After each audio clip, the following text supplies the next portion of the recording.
Good evening. Welcome to the regular City Council meeting for the City of Sugar Land. We've got a couple of, after the invocation and the pledge, we've got a couple of recognitions before we get into the business of the evening. So I'd ask that you stand. I'm going to lead us in an invocation, and then we're going to do the pledge, and then we'll do the recognitions. Heavenly Father, thank you for our citizens that are here with us tonight, both those that are here in the audience as well as those that are watching. We ask that you'd give us, the City Council and our staff, the wisdom to govern wisely, transparency and truth. Father, we ask that you bless our city, bless our county, bless our state, and bless our country. Bless the elected leaders that serve the people. Father, we'd ask that we always remember that we are here to serve the people. I ask this in your name. Amen. Amen. I pledge allegiance to the flag of the United States of America and to the republic for which it stands, one nation under God, indivisible, with liberty and justice for all.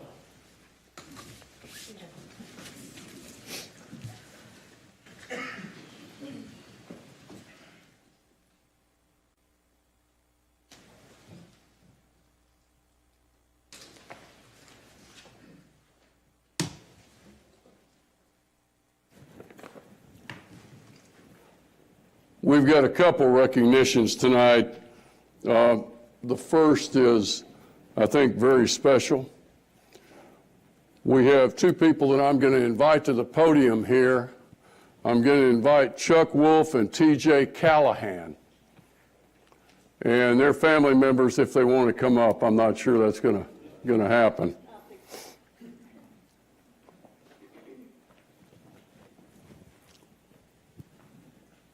I'll give this to you in just a minute. Okay. We don't need a microphone. We want to make sure everybody knows who you are. Chuck and TJ were recently inducted into the Texas Radio Hall of Fame. In November of 2018, they were inducted in the prestigious radio group, the Texas Radio Hall of Fame. TJ has over 30 years in radio. Her media career began by covering sports for the University of Houston's newspaper, Go Cougs. The Daily Cougar. During her senior year, she landed an internship with Chuck Wolf at radio station Kick. Moving on to work at WTAW, KTAW, and College Station. You must have been Aggie. Yeah, not me. Okay. And eventually settling in at Kilt, where she spent most of her broadcast career.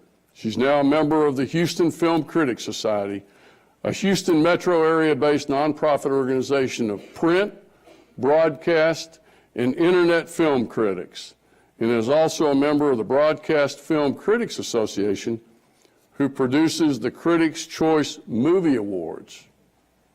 Chuck also has nearly 30 years of broadcast experience. He's a Sugar Land native who worked as the news director for Kick AM/FM from 1980 to 1993. Congratulations. Thank you. And also brought in TJ as the station's news intern. So you guys have had a career together on this. Have. Yeah, that's pretty cool. In addition to Houston, he has also worked in San Antonio, Denver, Kansas City, and Omaha. During his time at Kick, he chaired the Federal Communication Commission's Emergency Alert System in the Houston-Galveston area for 8 years. This involvement led him to start his own company, Media Consultants, with his wife, Melanie Miller, Melanie's here, who worked as the news director at KTRH, News Radio 740 AM. Their company focused on crisis communications, training over 6,000 media spokespersons in over 200 government agencies and corporate clients worldwide. You sold the company earlier this year. Had a little payday, did we? Yes, we did. and now volunteers at Site InfoSound, an organization that provides live and pre-recorded radio broadcasts of local newspapers, magazines, and books to listeners who are blind or visually impaired. We have a certificate of recognition for each of you. TJ, I'm going to read yours first. Certificate of recognition is presented to Sugar Land resident TJ Callahan in recognition of her induction into the Texas Radio Hall of Fame on November 3rd, 2018. Following over 30 years of radio broadcasting, most of which was spent at Kilt FM radio as the morning show personality, TJ began her career in media covering sports for the University of Houston's newspaper, the Daily Cougar, interned at Kick Radio, and then joined Kilt Radio, providing traffic reports, writing, and reporting the news. TJ is a proud member of the Houston Film Critics Society, a nonprofit organization of print, broadcast, and internet film critics, and the Broadcast Film Critics Association, producer of the Critics' Choice Movie Awards in Los Angeles. And we want to congratulate you on that significant recognition. Thanks so much. Yes, ma'am. Chuck, you're equally distinguished. This certificate is presented to Sugar Land resident Chuck Wolf in recognition of his induction in the Texas Radio Hall of Fame on November 3rd, 2018, following 29 years of radio broadcasting and a 25-year career in crisis communications. Mr. Wolf served as Kick Radio news director from 1980 to 1993, then started his own company, Media Consultants, with his wife Melanie, specializing in crisis communications and media, trained more than 6,000 media spokespersons for over 200 government agencies and corporate clients worldwide. He chaired the FCC's emergency alert system for the Houston-Galveston area for 8 years and co-founded the Houston Regional Amber Alert program to find missing children believed to be abducted. Chuck, congratulations to you. Thank you, Mr. Mayor. Thank you. And Carol, if I could get you to join us. Carol was actually the one that had, I guess she knew these folks, knew what they'd accomplished, and was able to get them to us so that we could give them a proper recognition as Sugar Land residents. So if we could all kind of step back here, Council, if you could kind of join us. Y'all, You kissed my rooster the other day. I did. You brought it up. It was the coolest thing. I kissed a rooster. well, there you go. I'm not going to ask anymore. All right, everyone over here. 1, 2, 3. One more. Thank you. You guys want to get a picture with your family? You You say and me? get your He didn't ask us that. Well, He said let- we wanted a picture of our family. with our Oh, family. you want to pick? No.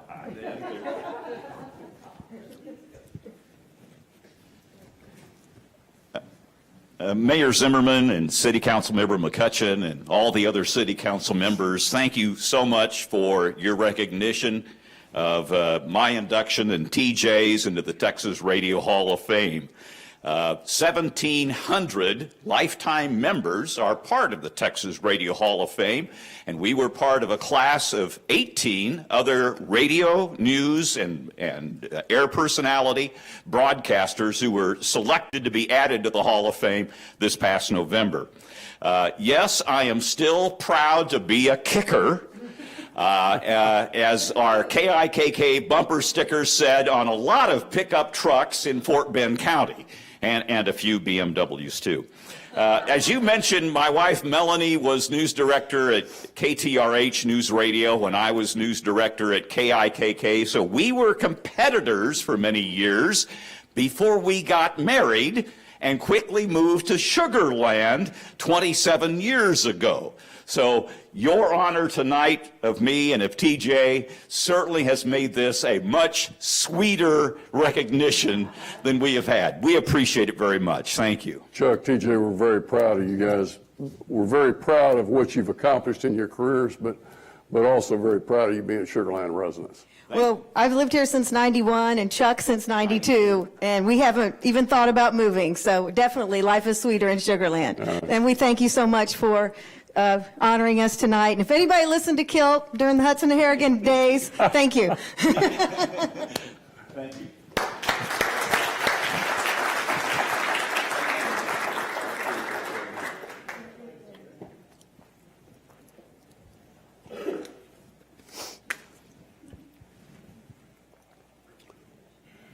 Our second recognition, I'm going to ask Jesse Lee, our city engineer, to come down.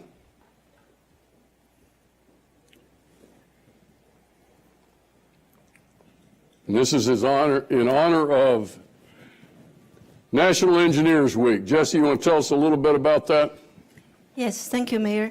The National Engineers Week is founded by National Society of Professional Engineers in 1951. It is also called E-Week.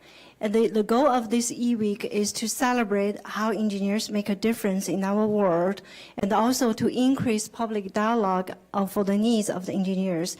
E-Week is dedicated for increase the public awareness of how engineers make a positive contribution to quality of life by all of engineers. For the city, we have 11 professional engineers licensed in Texas. I would like to ask the mayor to call them up on the stage to be recognized. So Jesse, let's get Tim John. Tim, if you'd come down, please. Jorge Alba. Tim is our assistant city engineer. Jorge is our senior engineering manager. Guillermo Salcedo is our senior engineering manager. Rob Valenzuela is our director of public works. Brian Butcher is our assistant director of public works. Katie Clayton is our water resource manager. James Turner is our city traffic engineer and resident guru on all things traffic. And Jason Vaughn is our traffic operations manager. And Chris Stubing used to be our city engineer, and he's now our assistant city manager. Chris. And I also want to add our honorable mayor is also a licensed professional engineer. Congratulations to all of you. I'm fortunate in that I know what an honor it is, and I know what a commitment it is to be a professional engineer. So thank you all for all you do for our city and for our citizens, and congratulations on National Engineers Week.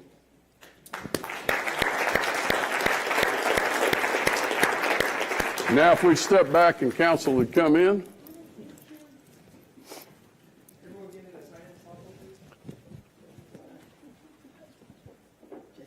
You guys can stand close to each other, it won't hurt. Okay,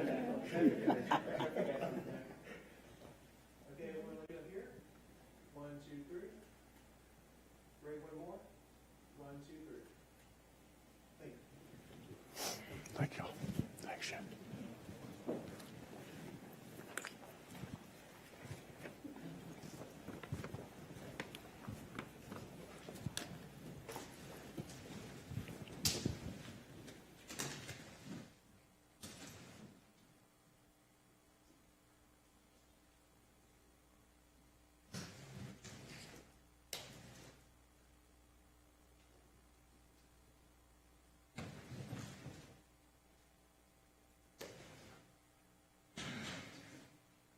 We say it fairly often, but I want to say it again.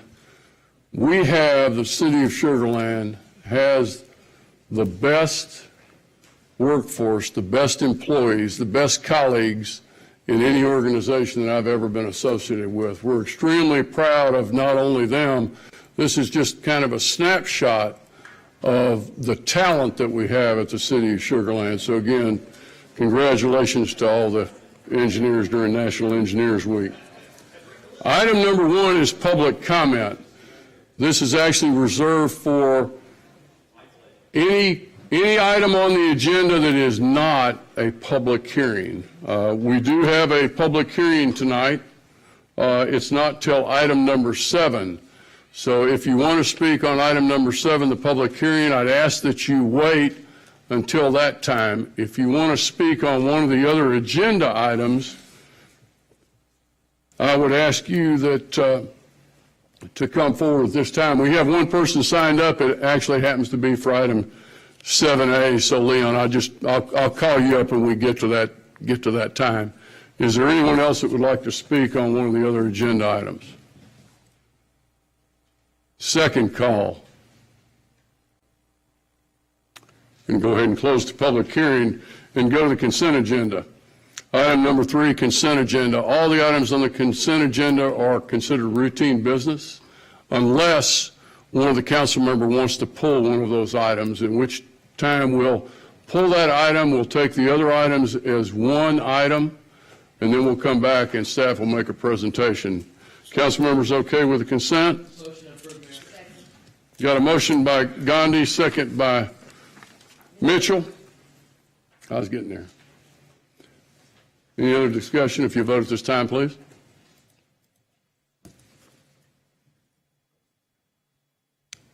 And it's a 7-0 vote. At this time, I'm going to ask council's pleasure at moving item number 6 up on the agenda.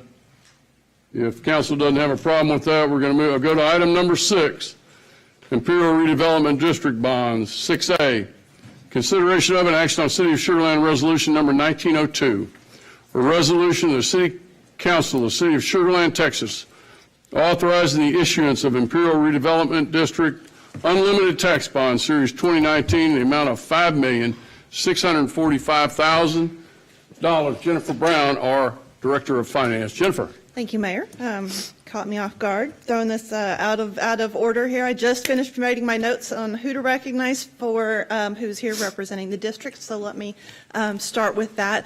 We have Directors Jimmy Thompson and Tim Stubenrauch from the Imperial Redevelopment District, attorneys Annette Stevens and Steve Robinson, and their financial advisors Anthea Moran and Terrell Palmer. All right. So the Imperial Redevelopment District was created by the state legislature in 2005.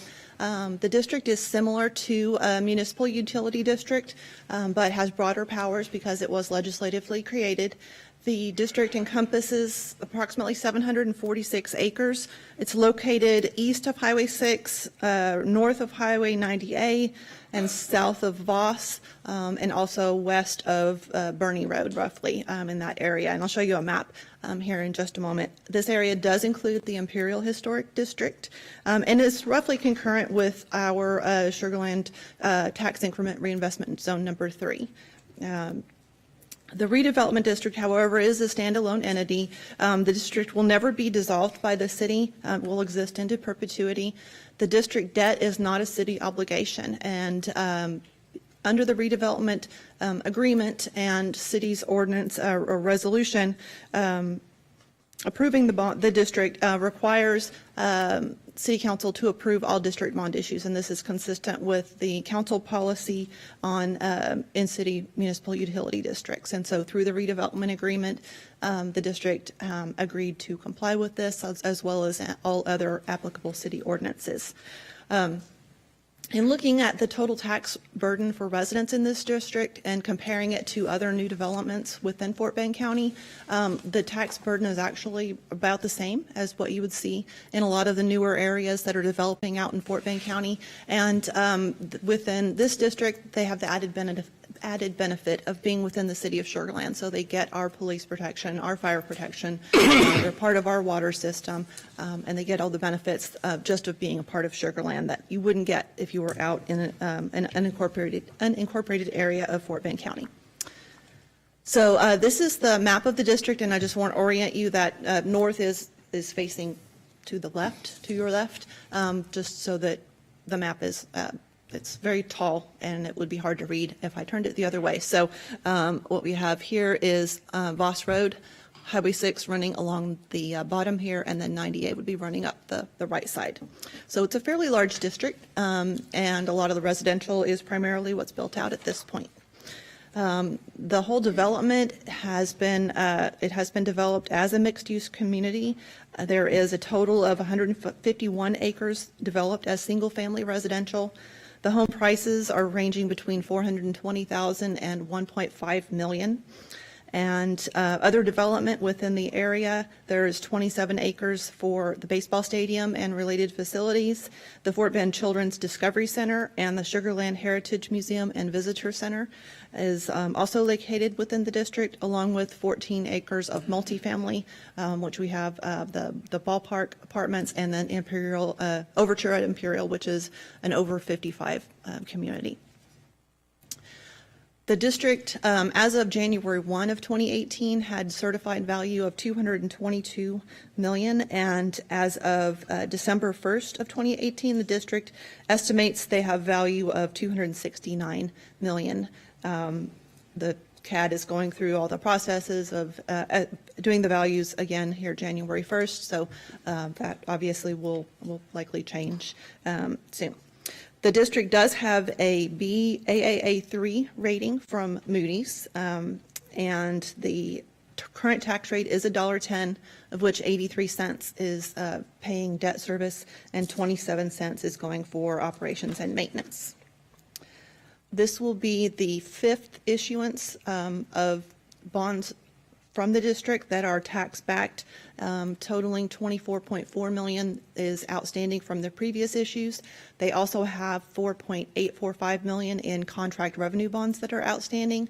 Those are payable solely from the TERS number 3, the tax increment funds. So those do not have a pledge of property taxes. So the issue before you this evening is a water, sewer, and drainage issue. It reimburses the developer for utility-related and drainage-related improvements along what at the time were called collector roads 1A, B, and 2, and 3, which we know as Imperial Boulevard and Stadium Drive. We have improvements associated with the Imperial bridges, along with drainage and clearing improvements along Highway 6, lift station and drainage improvements, plus some developer interest that is owed on those improvements, since the developer paid for all of those up front. Under the Third Amendment to the redevelopment agreement, there was identified a flow of funds on who would get reimbursed in what order as the district developed. So the first tranche or waterfall, we call it internally we refer this to as the waterfall or the flow of funds. So once the district up to 110 million, the development manager would get the first 4.64 million of reimbursements. That is completed. By September 30th of 2016, the district owed to the city $10.65 million for construction of University Boulevard Phase 2, which is the bridge portion of which is now called South Stadium Drive. But in the agreement, it does refer to it as University Boulevard. After that, the next $34 million of reimbursements goes to the developer or landowners as the district sees fit, up to the point where the district hits or will hit $400 million in assessed value. And once that trigger is hit, then the district's next bond issuance is required to include a reimbursement to the city of $12.6 million. And that is for infrastructure that the city put in, financed essentially or paid for in the district, roadway infrastructure that needed to be in place to be able to serve the ballpark.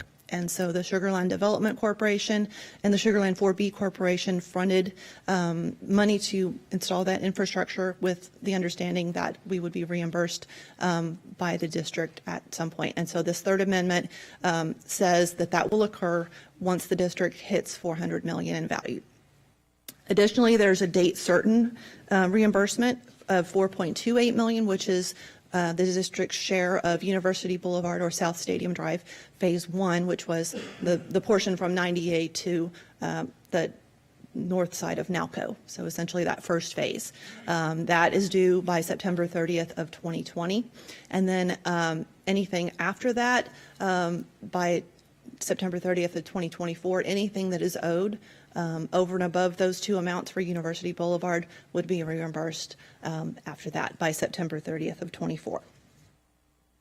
And then basically anything after that, if there's any other reimbursements that are owed, they would all be paid after that. So those would go basically to the back of the line for that flow of funds. So as part of this review of this bond issue, staff had discussion with the Council Intergovernmental Relations Committee on January 15th, and staff also attended the Imperial Redevelopment District Board meeting on January 17th. And at that Imperial Board meeting, the district's attorney led a discussion of the redevelopment agreement and the timeline of how the district issues bonds, including the process for getting those approved by TCEQ. With the board, there were a couple of new board members, and we wanted to make sure, or they wanted to make sure everybody was on the same page. The whole purpose was to make sure that all the parties involved agreed that the district is meeting its obligations under the redevelopment agreement as it relates to bonds.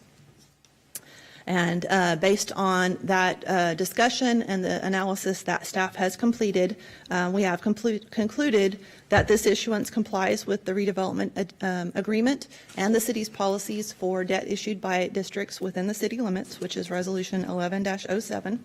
The next step in the process is for City Council to approve Resolution number 19-02, authorizing the district to issue the bonds that are requested this evening, which is $5,645,000 in Imperial Redevelopment District Unlimited Tax Bond Series 2019. The district does plan to issue the bonds or sell the bonds on February 21st, and they will be approving that at their board meeting that day.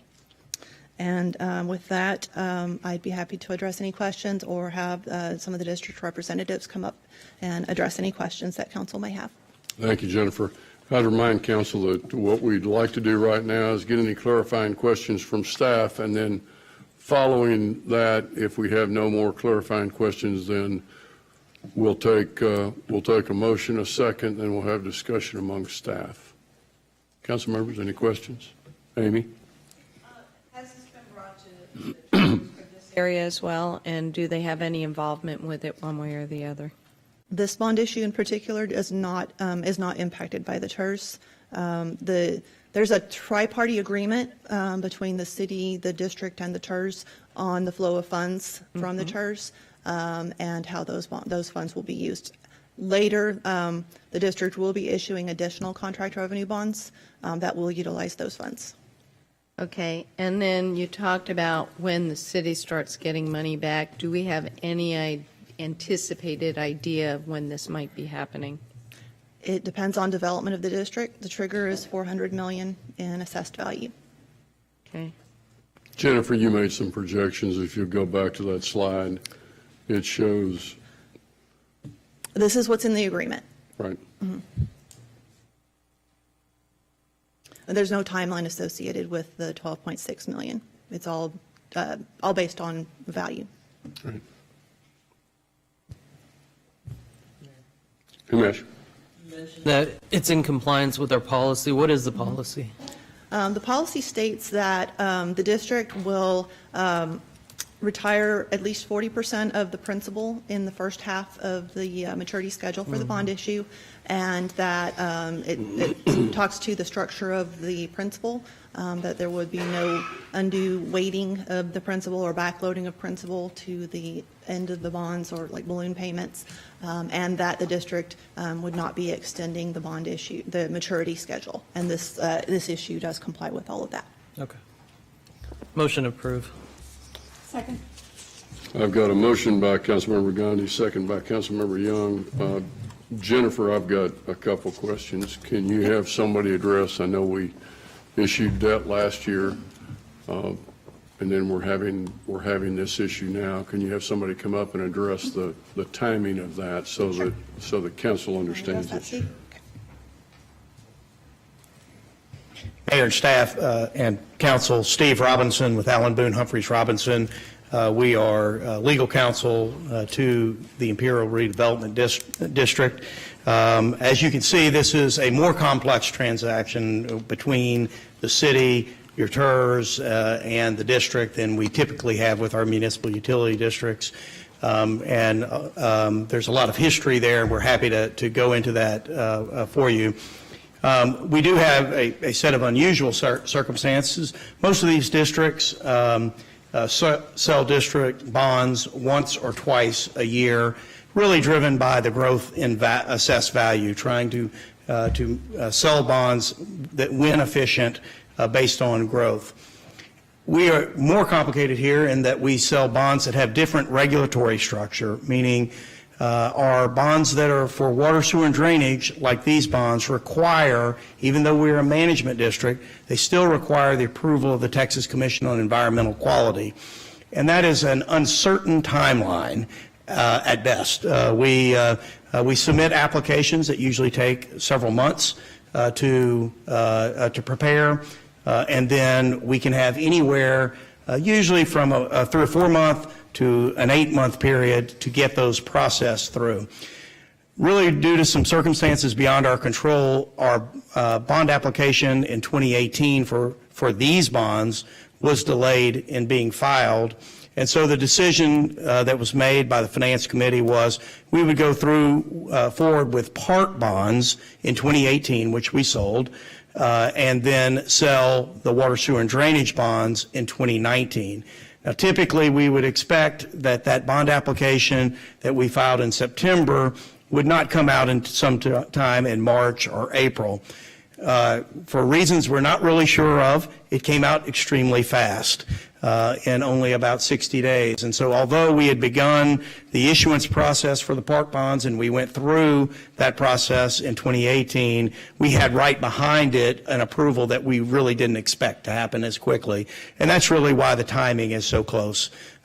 We really expected to be selling these bonds in probably April or May of this year. And both of those bond issues are really just driven on the timing. But we do have, a unique structure where a portion of our bonds are not reviewed by the TCEQ and a portion of our bonds are reviewed by the TCEQ, which just means there's more timing uncertainty because of the length of time that it takes to go through those processes. So that's a short explanation or a long explanation of how we ended up here, but we are happy to proceed forward with your approval.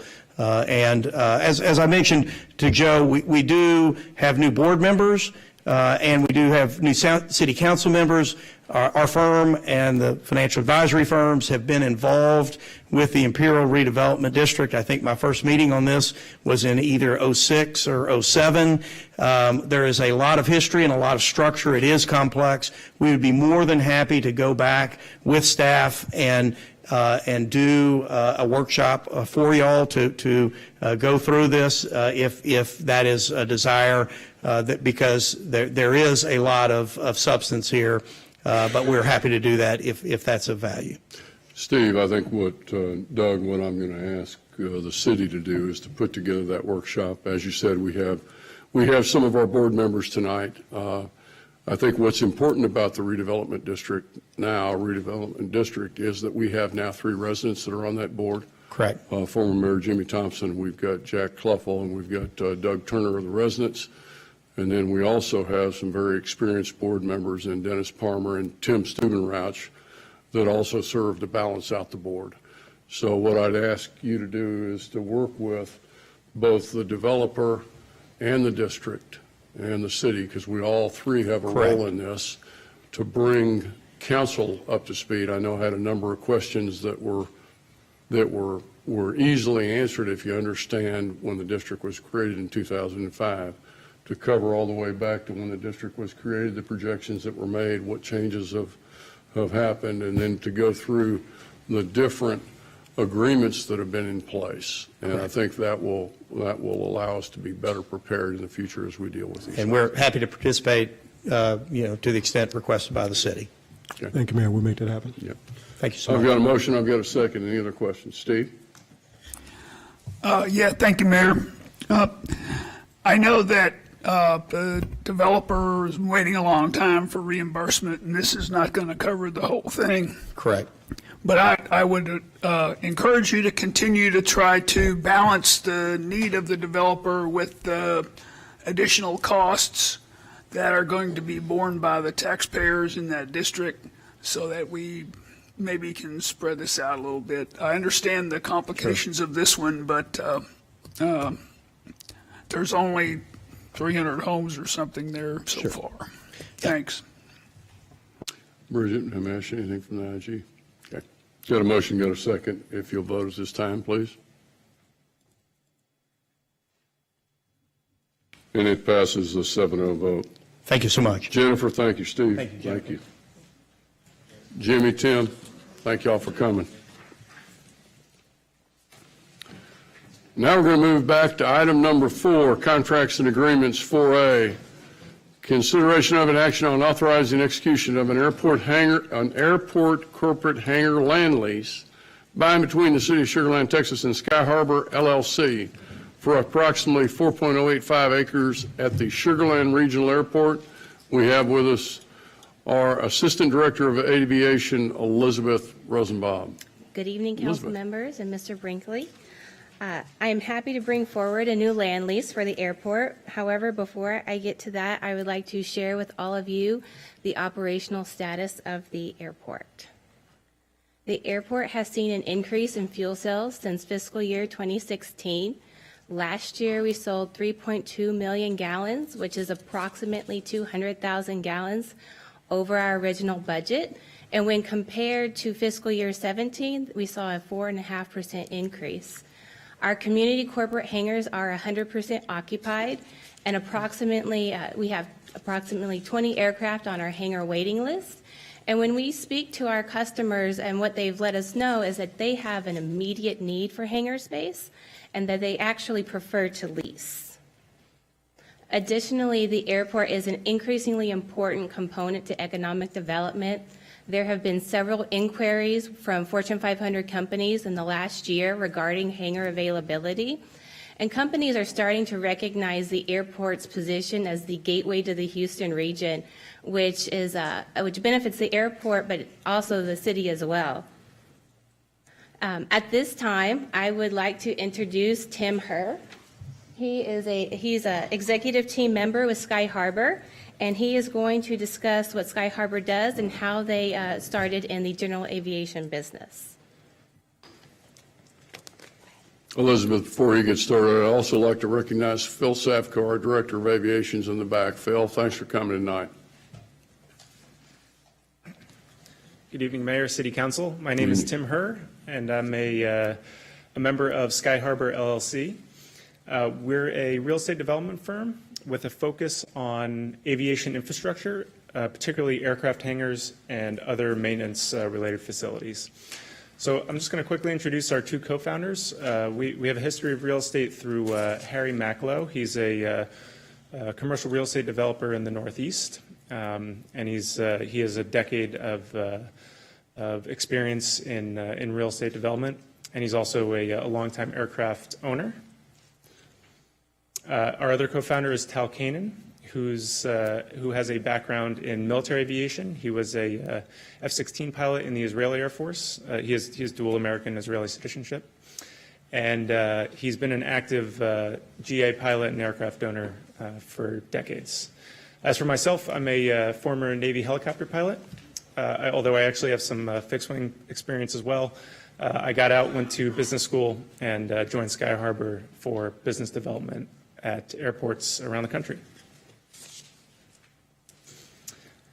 So as you can see, we have a history of aviation experience, and kind of through our experience at general aviation airports around the country, we really saw a chronic undersupply of aircraft hangars for a couple reasons. First, airports are typically, locally operated and owned, much like Sugar Land.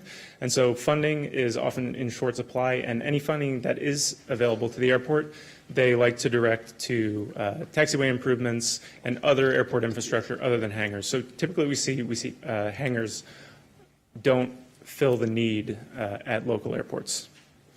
And so we saw the opportunity for public-private partnerships for us as a private company to come in and act as a real estate developer on those airports in which to build hangars and other aviation-related infrastructure.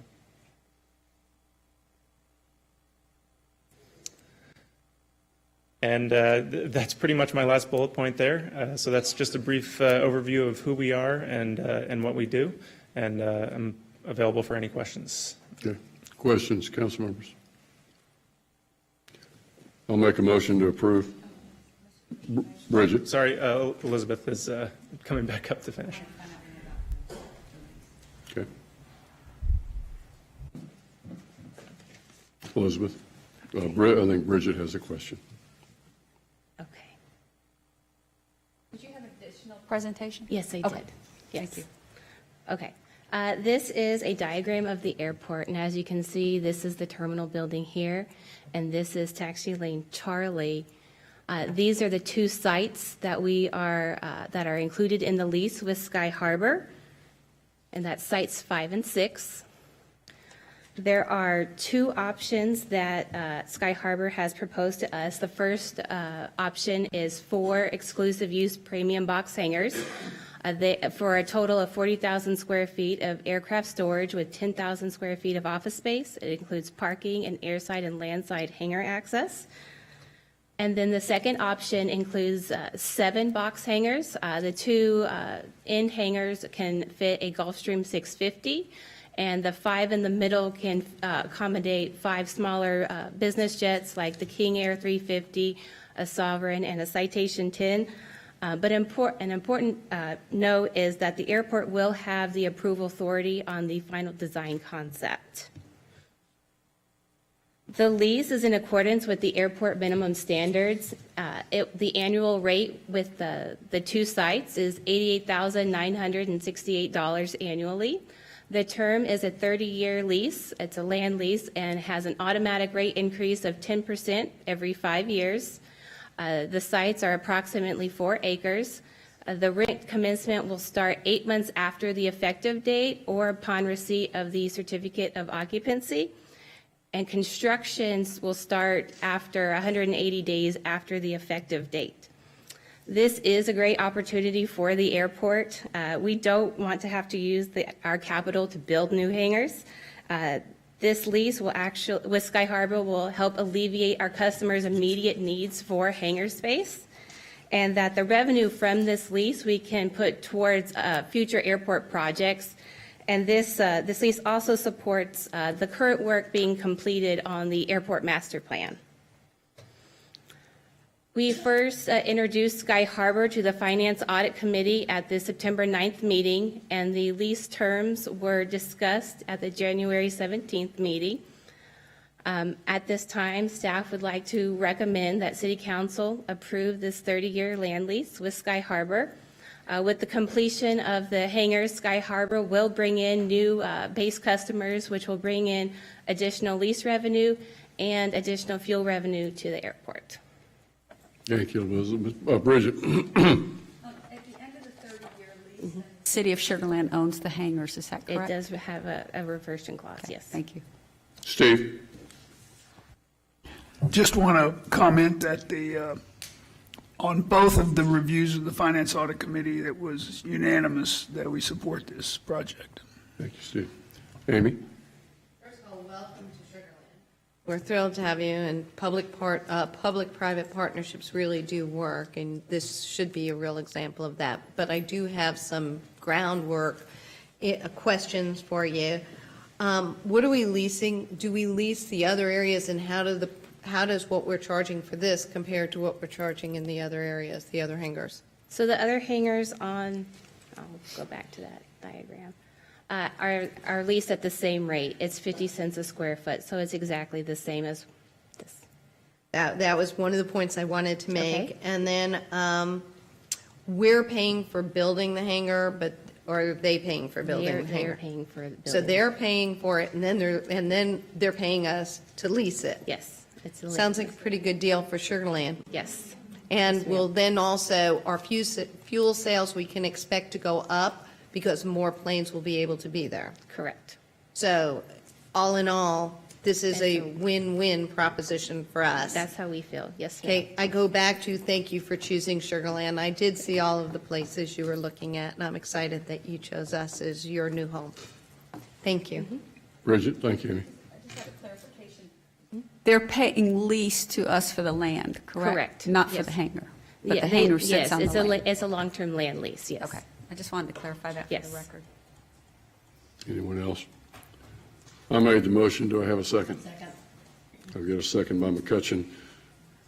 Elizabeth, I think it's also worth letting the public know that no ad valorem tax dollars go to support our airport. Our airport generates their own income, and that income goes to pay not only for any capital improvements for the operation of the airport. We get that operations money from both fuel sales as well as landing fees, as well as leases. Thank you, Elizabeth. Thank you, Phil. Thank you, Tim. We got a motion, got a second, and it's a 7-0 vote. Thank y'all.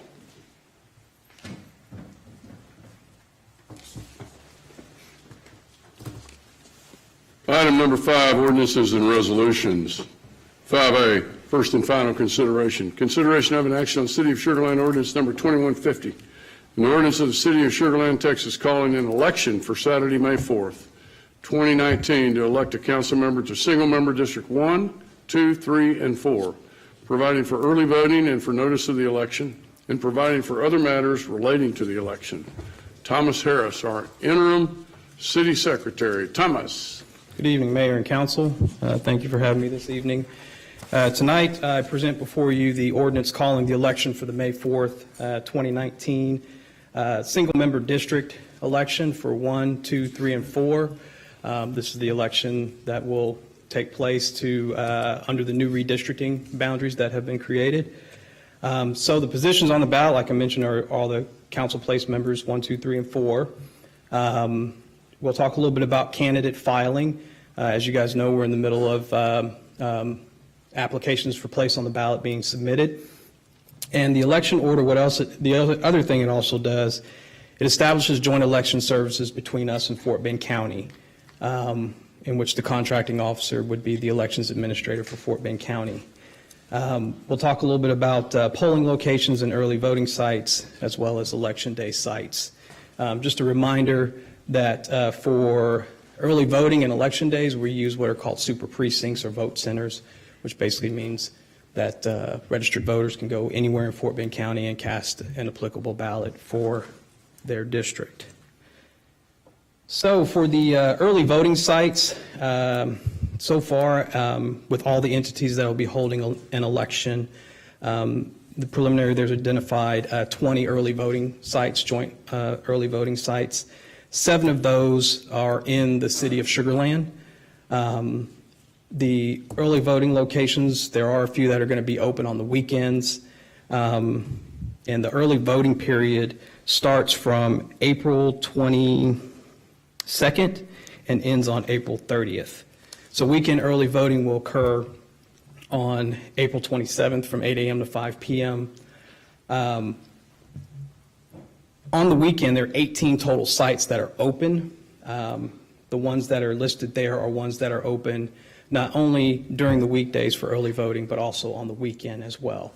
So that would be the Clyde and Nancy Jacks Conference Center, Lost Creek Park, Sartesia Middle School, Sugar Land Branch Library, and Telfair Central Hall.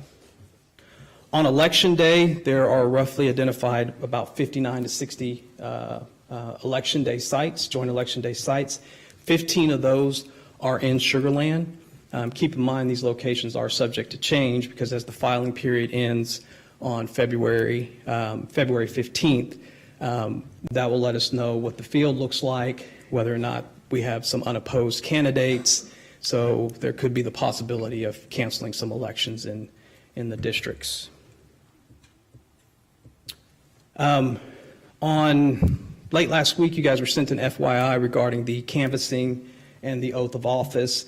As you well know, the charter requires us to do both at the same time. So when we canvass the election, we have to do the oath of office.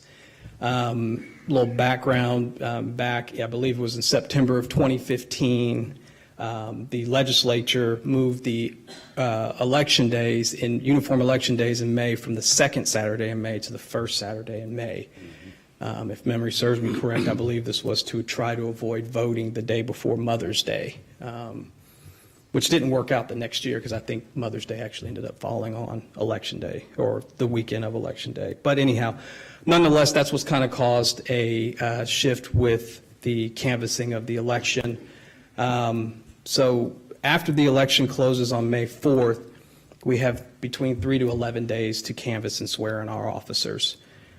Within that time period, there's what's called a cure period for provisional ballots. There's also a time where the early voting ballot board has to meet to get overseas ballots and and other ballots that are returned that are due by May 6th to May 10th. So that creates a little problem with us scheduling a canvassing on a regular council meeting. So we'll work with you guys, keep you guys informed on when we can schedule the canvassing to make sure that it complies with these dates that you see before you. At the time that we canvass the election, if necessary, we will go ahead and declare a runoff election, call that election as well. We'll still be in the joint election services contract with Fort Bend County. The runoff election will be preliminary scheduled for June 8th, in which time early voting for the runoff would take place between May 28th and June 4th. So the locations that we use will be specific to whichever districts that end up being in a runoff if there is one. The preliminary date that we'll canvass the runoff and do an oath of office will be on June 18th, which that is a regularly scheduled council meeting date. So hopefully no need for another FYI and playing with the dates for council meeting dates. The next steps are for you all to approve on first and final consideration, because there's only one reading of this ordinance, calling the election for Saturday, May 4th, 2019. During this month through April, we're going to continue to work with Fort Bend County to go ahead and execute the contract for joint election agreement services for not only the general election, but the runoff if necessary. And then in April, we will post a notice of election on the city bulletin boards, the city website, and publish it in the newspaper according to the election code. So with that, I'd be happy to answer any clarifying questions. Questions, Amy? You said I've got two questions. First one is you identified 5 early voting sites that would be open on the weekends, but there were 7 in Sugar Land. Where are the other 2? So the other 2, They're not identified. for early voting on the weekends. Or not on the weekends, just early voting. Just in general. So of course, City Hall is an early voting site, and Fort Bend ISD, the admin building, is an early voting site as well. Wonderful. And then and this relates to me directly, if one of the elections, one of the positions, the election's canceled, as in District 3, when would that person take office? In other words, when am I done? They would take office on the canvassing date. And so So that would be, as we discussed, preliminary between May 7th and May 15th. So they would take office on that day. Okay, that's what I was trying to figure out. Thank you. Yes, Are you ma'am. going on vacation? I'm thinking of it, Disneyland. Isn't that where you're supposed to go, Disney World? Motion to approve. Any other questions? Second. Got a motion by Councilmember Young, second by Mitchell. You vote at this time, please.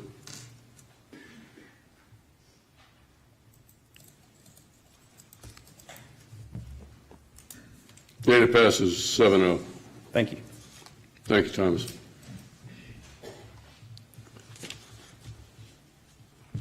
Item number 5B, consideration of an action on City of Sugar Land Resolution number 1901, a resolution of the City Council of the City of Sugar Land, Texas, designating investment officers and an investment program manager. Jennifer Brown, Director of Finance. Jennifer. Good evening, thank you. So the city is recognized for our financial leadership and stewardship across the country. We have a AAA bond rating from both Standard & Poor's and Fitch Ratings. We consistently receive the Certificate of Excellence in Financial Reporting and the Distinguished Budget Award from GFOA.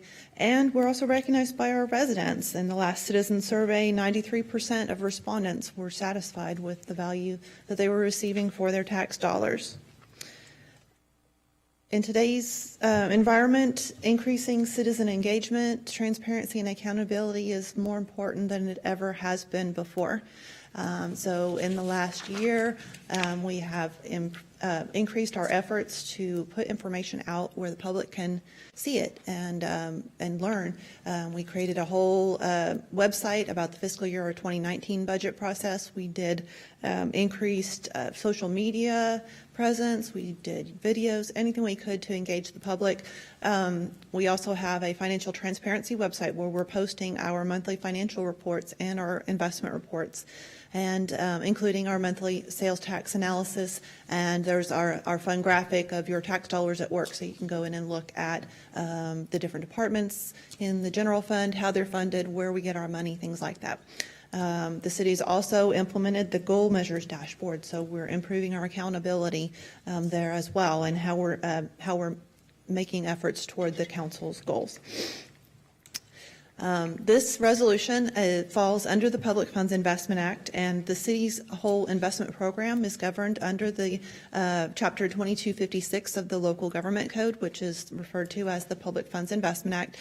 This act has been in place since about, I think, 1995 was when it was first implemented, and it sets the standards for investing public funds. It states that any public entity must have a written investment policy that is reviewed and adopted annually.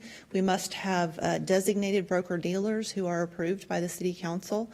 We have to have designated investment officers, and those investment officers are the only ones who are allowed to do investment transactions on the city's behalf.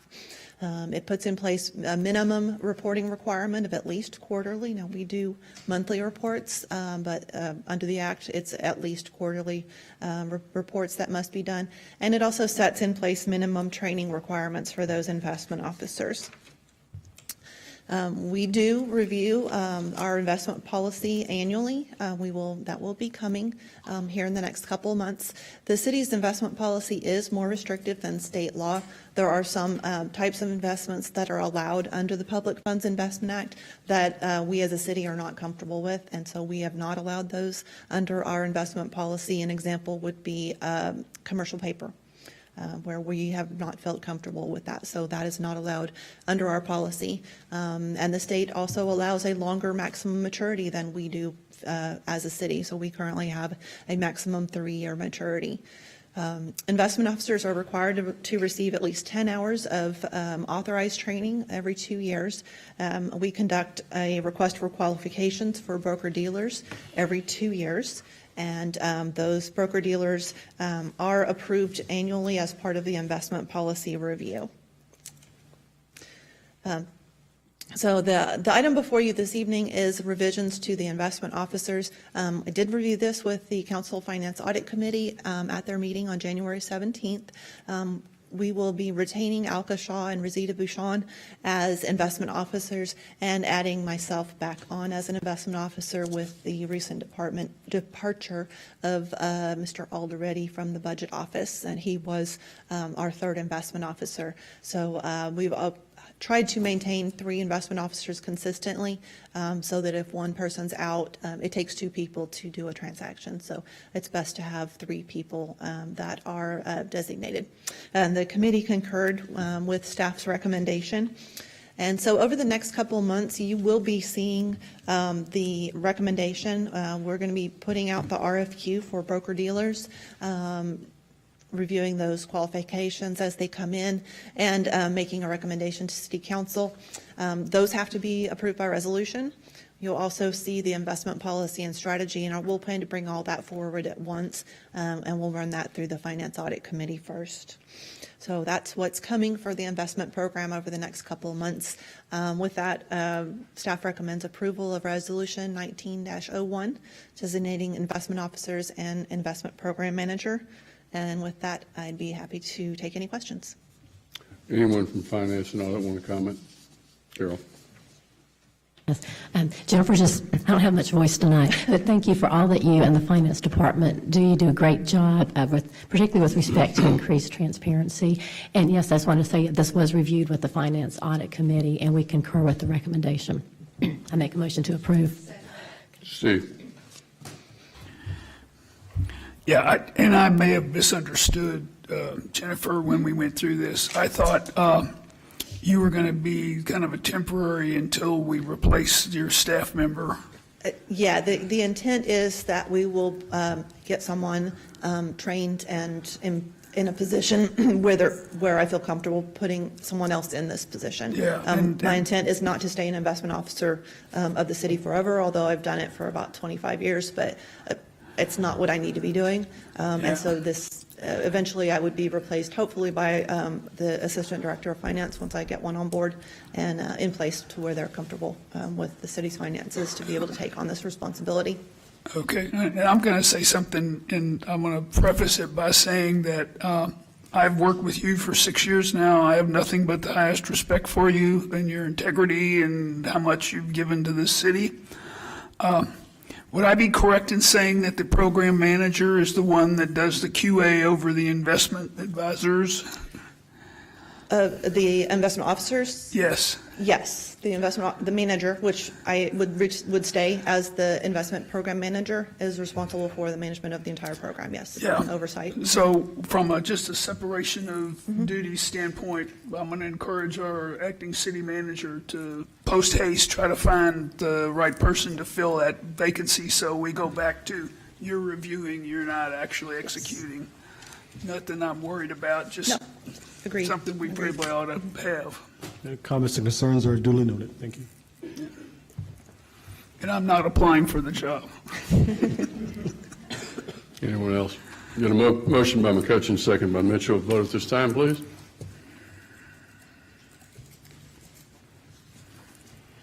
And it's a 7-0 vote. It passes.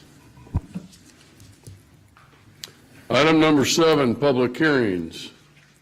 7A, hear all persons desiring to be heard on amending the Sugar Land Development Code by transitioning from a SIC code-based zoning format to a land use-based zoning format by amending chapters 1, 2, 9, and 10, by updating the parking schedules in chapter 2, repealing all ordinances or parts of ordinances in conflict herewith, and providing an effective date.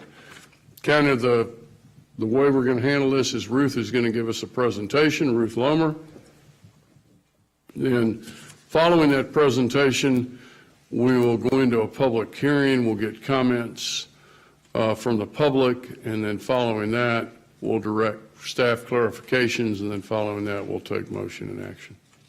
Okay, Ruth. Sounds good. Good evening, Mayor, members of City Council. I'm here to talk to you about the updating of the Development Code. You may recall that we did provide you an overview of the changes that are before you on January 8th in a workshop. I went over the background, an overview of the Development Code Phase 2A, provided an overview of the Planning and Zoning Commission review, and then the public input that we've received. Tonight we are here to hold the public hearing and first reading of Ordinance 2149 adopting these changes. So just as a reminder, the Development Code was originally adopted in 1997. It was a consolidation of the development regulations that were codified in individual ordinances throughout the Code of Ordinances at the time. It includes things like our zoning regulations, sign regulations, building codes, as well as other items. Our Development Code is very important. It protects the quality of life of our residents by regulating the development and use of property in the city and in ETJ. In 2013, we started a strategic project to update the Development Code, and this was the beginning of the first comprehensive review of the Development Code since its original adoption in 1997. We adopted Phase 1 of the code update in 2015, and this included primarily housekeeping items and some high-priority policy items. Since that time, we have been working on Phase 2A, which has primarily focused on Chapter 2 and specifically modernizing and simplifying the zoning use classifications and parking tables. These changes have also made necessary changes to other chapters in the code, including Chapter 1, some additional changes to Chapter 2, 9, and 10.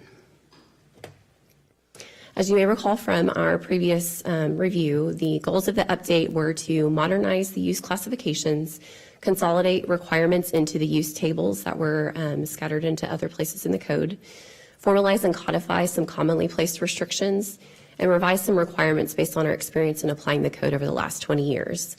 We are not, however, changing the character of our zoning districts, expanding largely our permitted uses, removing safeguards that are currently in place, or changing restrictions on multifamily.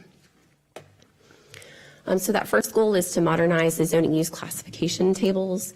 This is primarily achieved by replacing the economic-based use system, the SIC system, with a more land use-based system.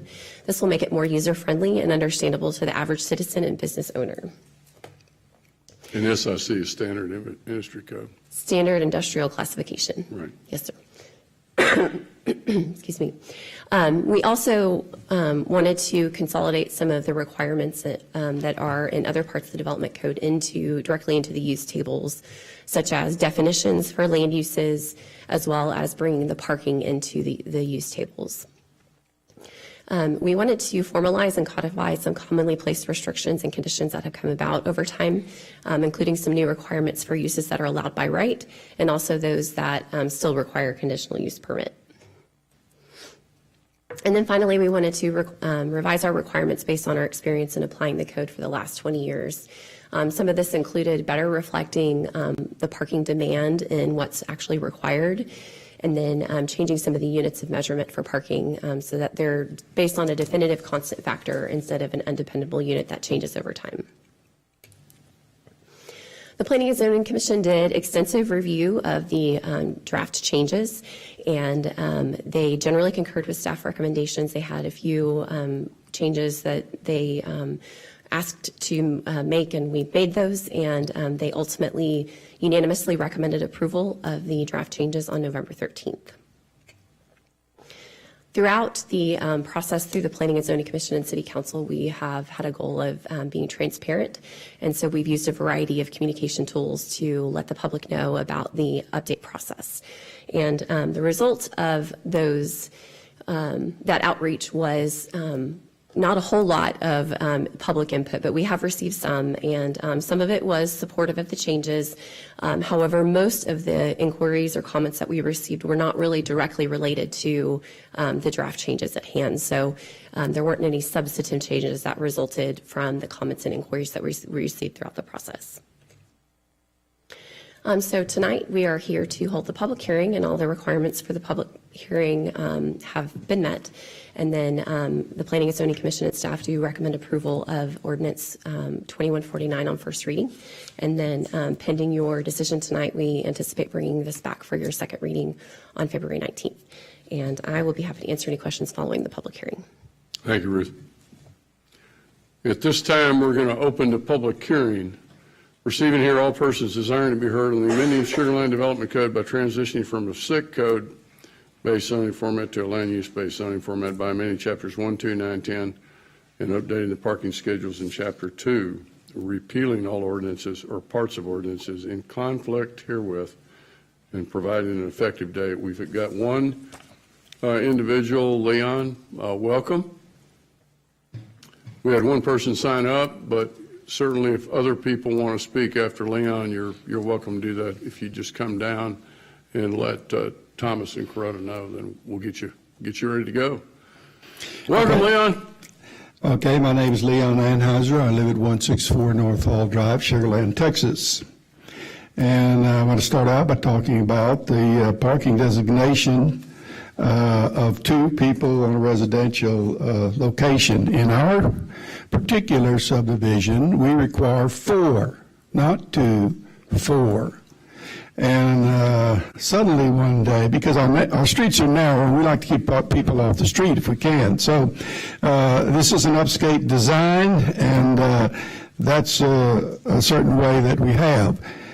All of a sudden, we saw a big construction job going right in the middle of our street. We tried to find out what is going on, and we were told to just get lost, that we were not allowed to get any information, and they're not required to tell us anything. So all of a sudden, we end up with a sore thumb in the middle of our street, which is an architectural change, complete architectural change from the rest of the street, plus a lowering of the number of parking places from 4 to 2. And there's nothing we can do about it. It's already done. It's taken me 3 months to get here because it's really hard to find out what went wrong. What went wrong was this. We were not allowed to get any mail telling us there was a change. We were not allowed public notice. We were not allowed a public hearing about that particular change. And what I found out is that the city has instituted a thing called minor plat process. And I'm sure you all know about that, and maybe you don't. I don't think you do. But it involves 4 or fewer lots or reserves fronting on an existing street that does not require creation of any new street or the extension of municipal facilities. These plats or responsibility of approval can be by one or more officers or employees of the municipality. This means that the review and approval of a minor plat is an administrative plat process. Minor plats are approved by a city manager and signed by the mayor. In addition, why weren't any public notices given to any of the residents? The minor plat process is an administrative process and does not require notice or public hearing. Whoa, we're frozen out 100%. We're homeowners. This is the biggest amount of money, $500,000 to $1 million houses, and we're frozen out of the process on our street. When we go to buy a home, we look at the house. We look at the neighborhood and the street. And guess what? We're not just buying the house, we're buying the street. We're buying the architectural look. And all of a sudden, bam, right in the middle of our street, a sore thumb stands up, and we can't do a thing about it, and we're never told anything about it. So what went wrong? Leon, I need to get you to wrap up, please. Okay, here's what I'm going to wrap up on, because I want to let the council members to know this. You are out asking people to vote for you to represent us, the citizens, the homeowners. There's 25,000 of us. What you're not telling us is that you will not represent not one of us homeowners, because this city staff is picking us off one at a time under this minor plat thing. And we have no rights, and you, the council, 6 of you, you have no rights either, because this minor plat says you can't say a word about it. So if you're going to represent us, I'm asking you to please represent our big investment in our homes. And please get into this thing. Get us public notices back. Get the P&Z back in here and stop just subjecting us to one thing, the staff. We just not want to be only one thing, and that's not right. So please represent us both in our homes as well as here and other things. Thank you very much. Thank you, Leon. Is there anyone else that would like to speak on this particular issue?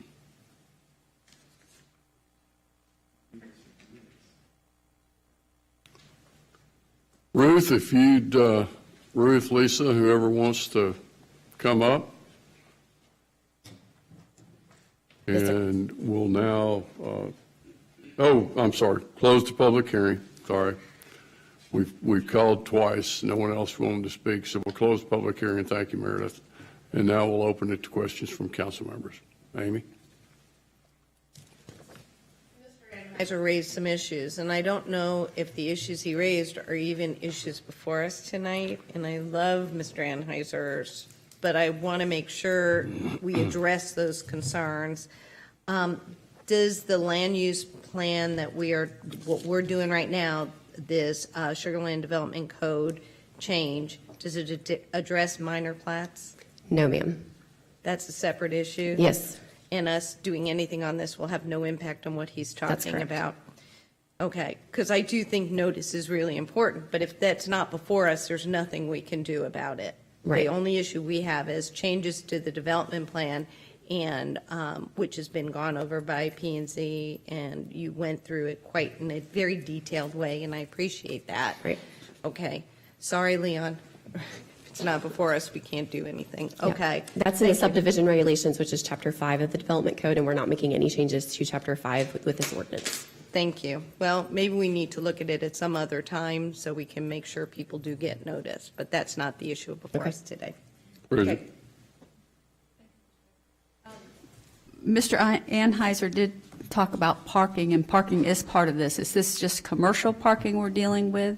this No, evening? there is a matrix for the residential zoning districts, and he's correct that there are, the code does require 2 parking spaces for each single-family residential home in the city whenever new homes are built. So I'm not sure what he was talking about, a disparity between 2 and 4, but from what I know, that's been the case for a long time. That's been our requirement. Okay, so for all residential parking, you require 2 parking spots? Yes. Is what you're saying, and not 4? That might have been just his neighborhood. Right. That had the 4, okay.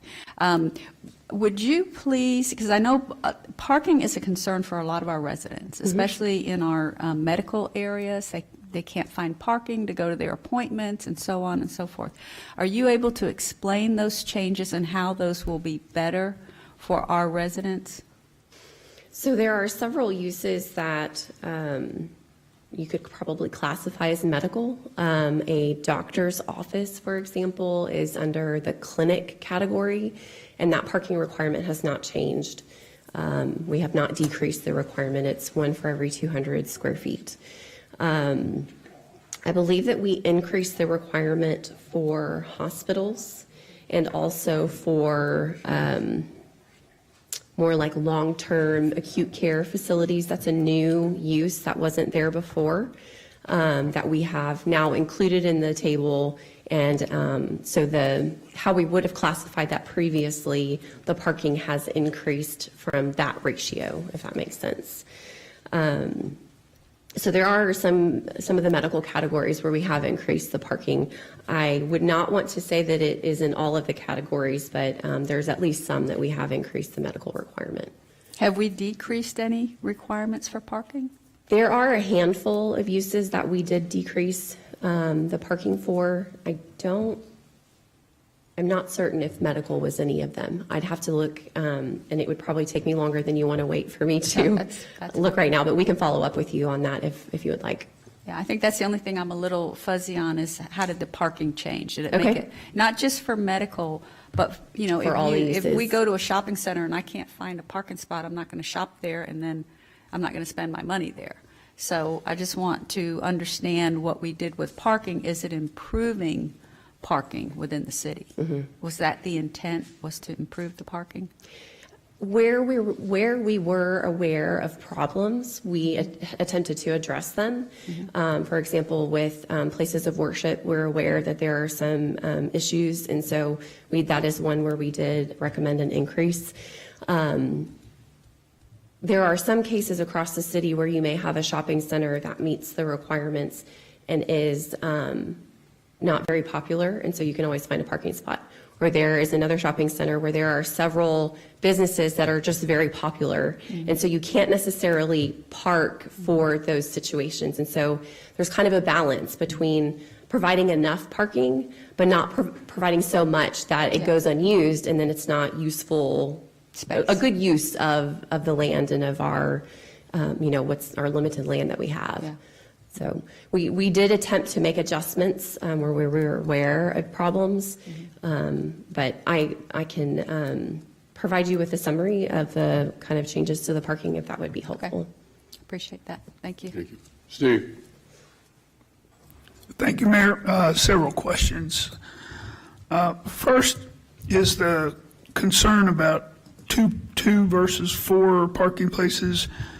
In our code, we require a minimum of 2, but we don't preclude an HOA from requiring 4. No, I mean, there are HOA requirements that are different from city requirements all over the place, and the homeowner would have to, the property owner would have to comply with whichever one is more restrictive. So if the HOA requires 4, they would need to provide 4. So let's just see how that works for just a minute. So the person comes forward and says, I'm going to have 2. Does the planning department verify with the HOA that the HOA is okay with 2 versus 4? Or is that a gap in the chance that maybe the HOA won't know it until it's too late and done? We do not enforce deed restrictions, so I know, our planning staff is not going and looking up every deed restriction as applications are coming in. We do communicate to homeowners that they need to work with their property owners association so that we're at least making them aware, if they are not aware, that, hey, you need to check with your HOA. But if they choose to ignore our advice, then they know it's too late by the time the HOA or POA gets involved? yeah, I think at that point it's a civil matter. That's really not something that the city would be involved with. I think that's worth thinking about going forward.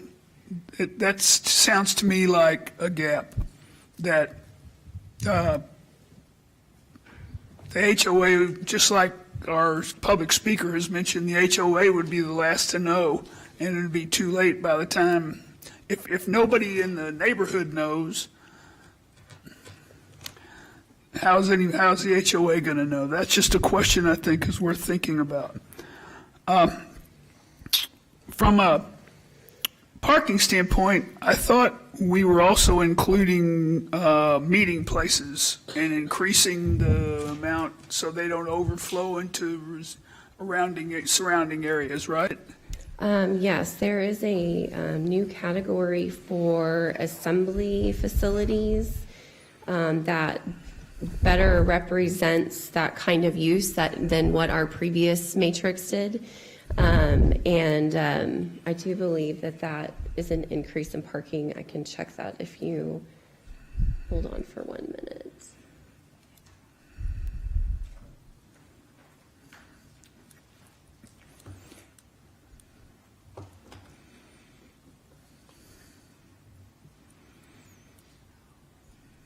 I'm not actually exactly sure, because in some cases it would have been parked at the same ratio, but then in other cases it would have been parked at half. So there are some situations where maybe it might not be different, but some that it would be the same. It's kind of hard to explain, but it kind of would depend on exactly how it would have been categorized previously.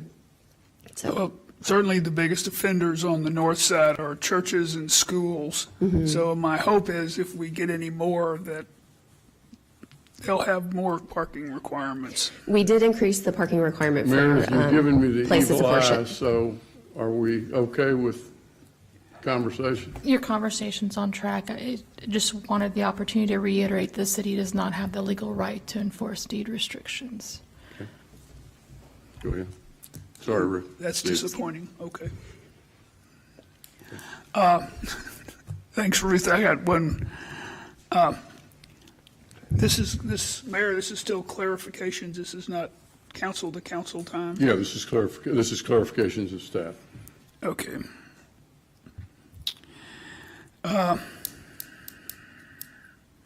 And you confirm, and we've confirmed that the comments of the public speaker around notification and the minor plat process are not subject to this conversation? This conversation is chapters 1, 2, 9, and 10. Subdivision plats are in chapter 5. No revisions have been made to that section, so it's not on the table this evening.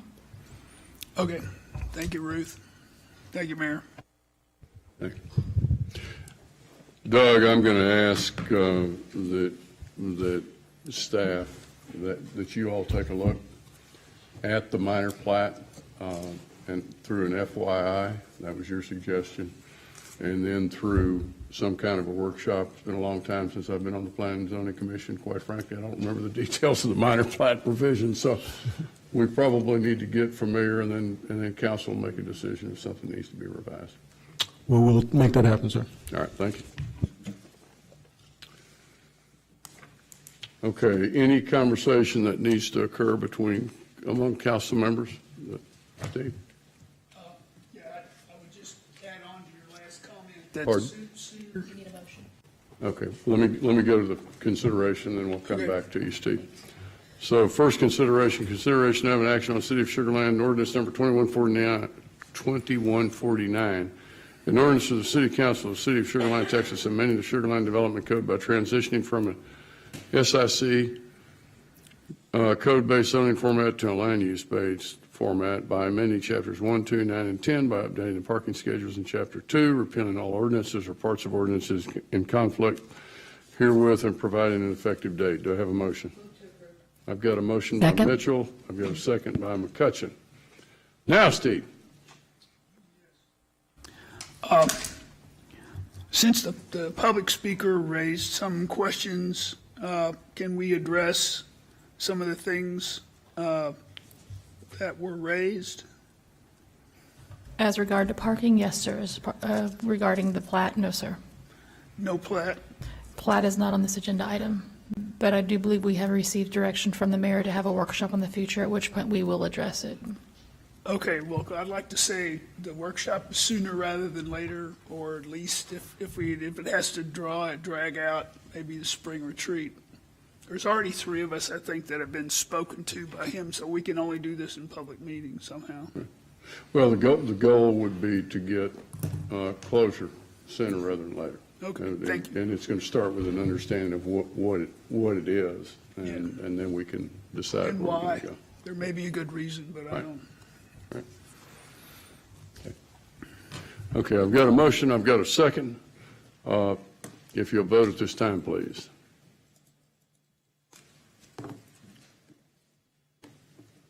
And it's a 7-0 vote. Item number 8, City Council, City Manager reports. We're going to do council member reports. Jennifer, I'm going to start with you.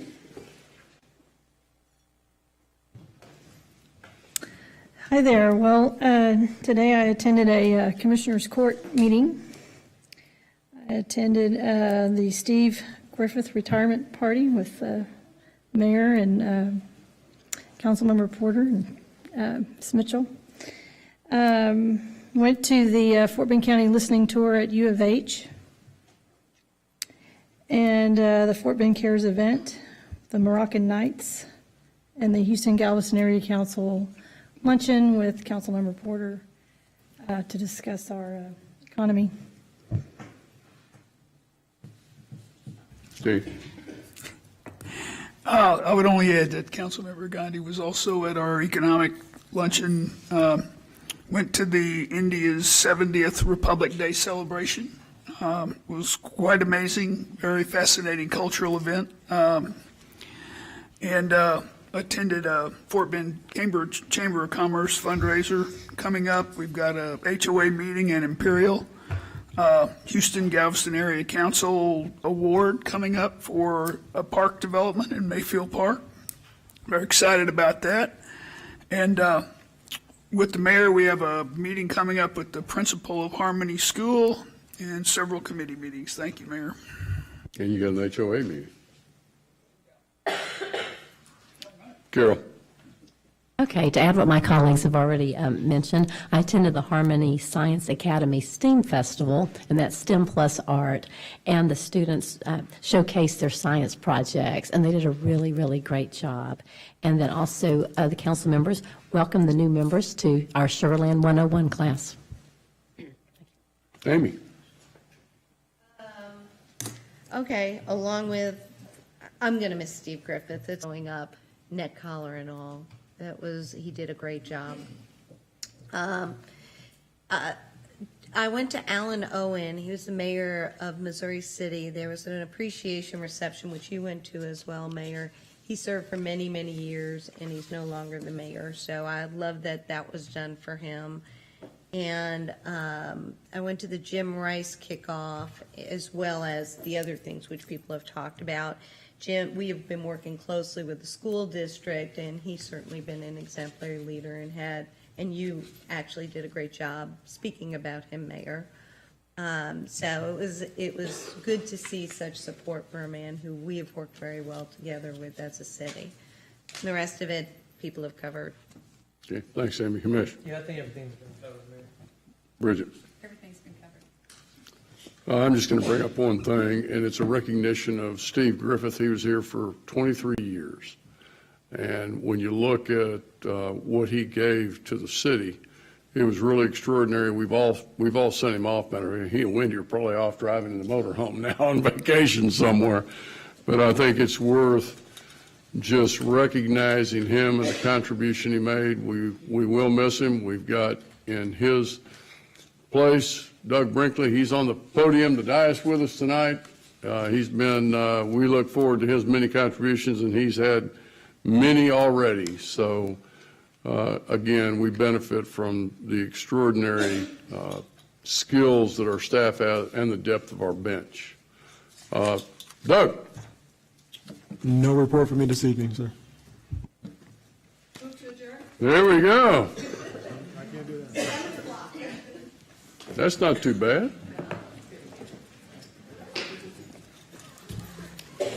Yeah, good job. Running a beautiful morning.